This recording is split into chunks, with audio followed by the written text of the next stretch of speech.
process side? Oh, we're always looking to improve on process. So last year, everybody thought that, well, first and foremost on the I want to make sure, and I think it's been put out there. So people talk about we're analytically driven, right? Do you know we're the least large? We have the smallest analytics department in the American League East. Is that a shocker to you guys? We have the largest pro scouting department in all of baseball. Is that a shocker to you, to everybody? Shouldn't be, but no one's doing their deep dives. They're just throwing ammunition and bullshit and accusing us of being run analytically. Analytics is an important spoke in our wheel, but it should be in everybody's wheel, and it really is an important spoke in every operation that's having success. There's not one team that's not using it. We're no different. But to be said we're guided by analytics.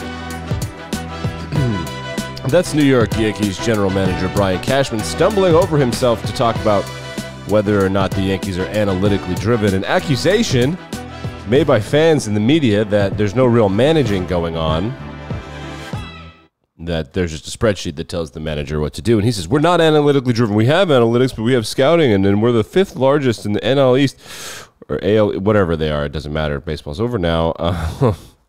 So Yankees fans freaking out. They should have fired him, I think, because they suck, despite having all this money and top 3 player in professional baseball. For sure, top 3, I think.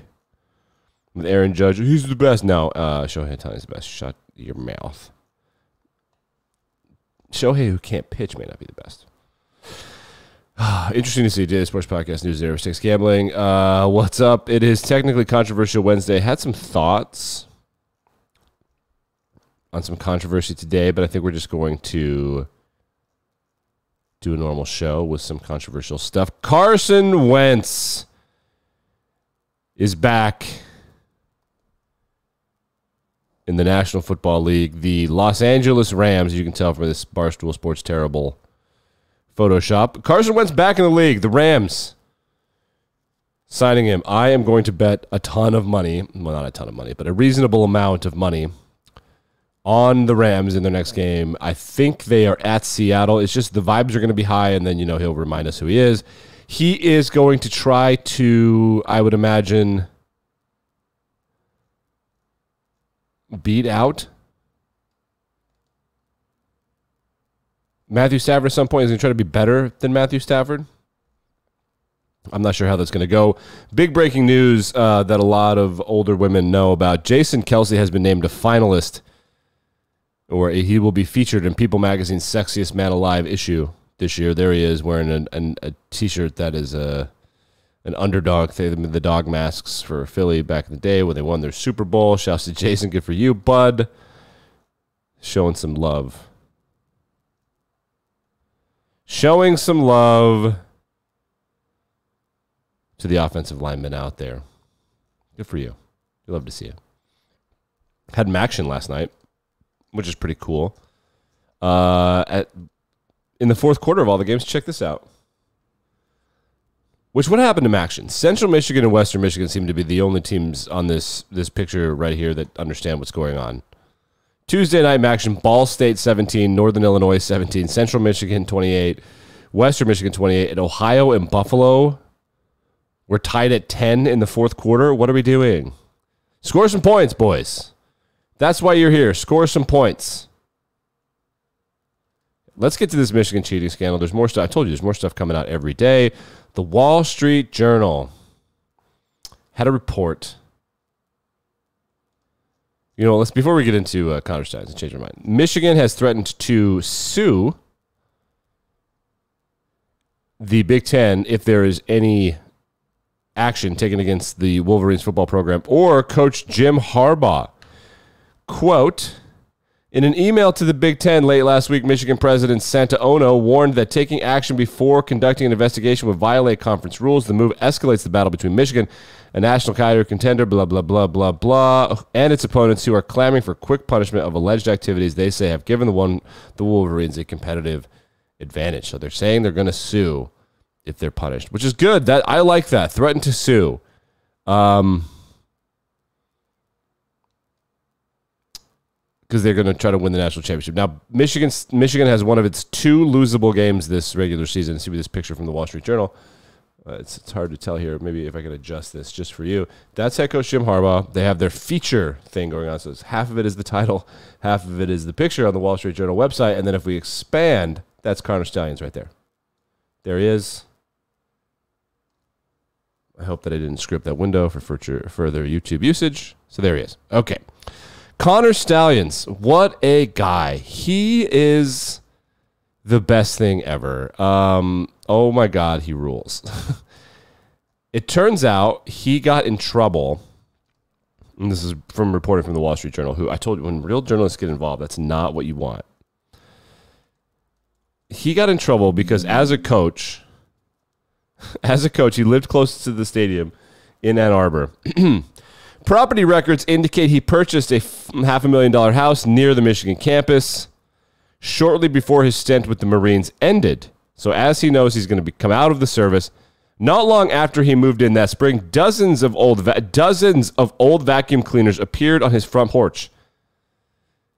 The unsightly stash peeved neighbors and sparked an interest of the homeowners association, which sued Stalions for allegedly operating an appliance refurbishing business out of his home. You can't operate businesses out of residential neighborhoods.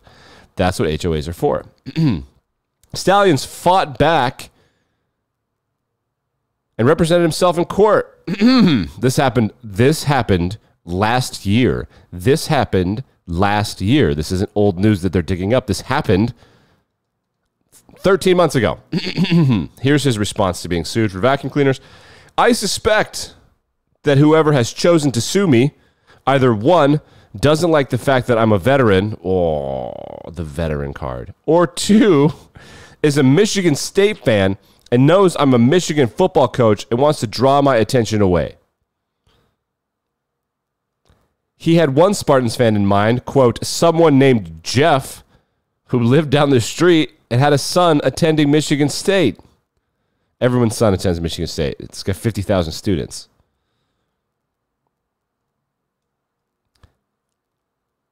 Stalions wrote, he continued, this is in the lawsuit. This is his response to a lawsuit and they're not alleging cheating, they're alleging refurbishing vacuums. He, that's Jeff, uncomfortably questioned me about Michigan football and what goes on in our building, giving me a bad feeling about him. He definitely seemed like someone who wants to distract me with unnecessary time-consuming things like this. Which is the funniest part about that is that Connor Stalions thinks that he's so important to Michigan football to be distracted. Oh, wait.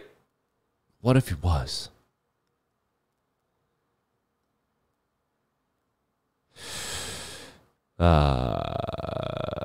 Yeah. I'm not sure.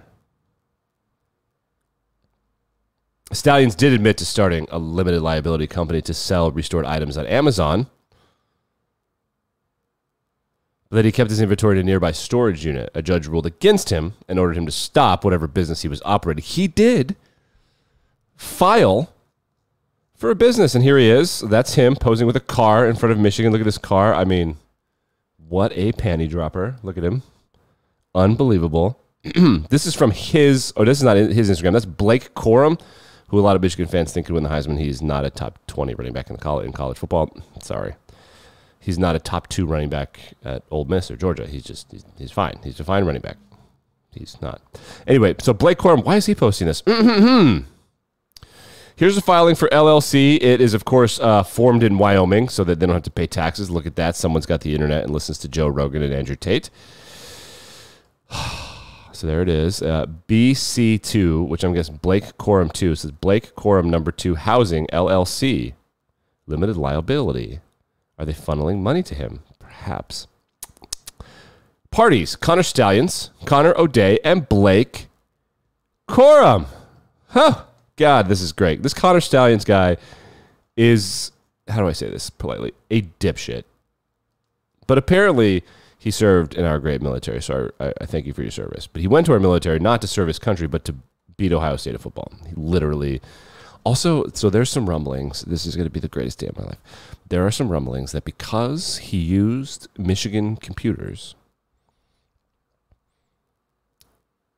it is entirely possible that the 600-page Michigan manifesto could be a publicly sourced document and fall under the jurisdiction of Freedom of Information Act. That means, listen closely, that means we could read it. We might be able to read the fucking document. We might be able to read it. Oh my God. Oh my God. So I know for sure that there have been people like Barstool Sports, On3, Outkick, and I don't know about the real journalists, but I know for sure there have been people that have submitted FOIA requests for that. So usually FOIA takes forever. I'm hoping this comes out like this week or like next July when we're all bored. I can't believe that. So on my screen right now is a high school coach who punched a player in the face. Let's watch this. So this guy is running off this dude right there. He's been fired. So let's watch this player. There's too many guys in formation, and he is running off late, and these guys are about to snap the ball, and there's like a timeout, and this guy's like, punched him in the face. As he runs off in front of everybody, the guy's been fired. That is horrendous. My God. So there is, back to the Michigan thing, there are some documents that Michigan is sourcing that other teams are stealing their science, which, again, no one cares. Because they don't have the Stalions guy on the sideline next to their head coach. Or their best player. And it's just, you are responsible for this guy. So they're going to start the finger pointing at all the Michigan people like, yeah, but what about that? And everyone's like, we don't give a shit, dude. This is funny. Your thing is not funny. Yeah, of course they're cheating and trying to win. Duh, your guy Venmo'd people and has a manifesto?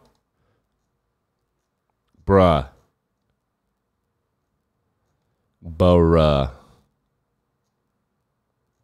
Can't believe it. It's incredible, this story, and I never, ever, ever want it to end. Never. The funniest part about that would be if they lose to Penn State this weekend. That would be the greatest thing that's ever happened.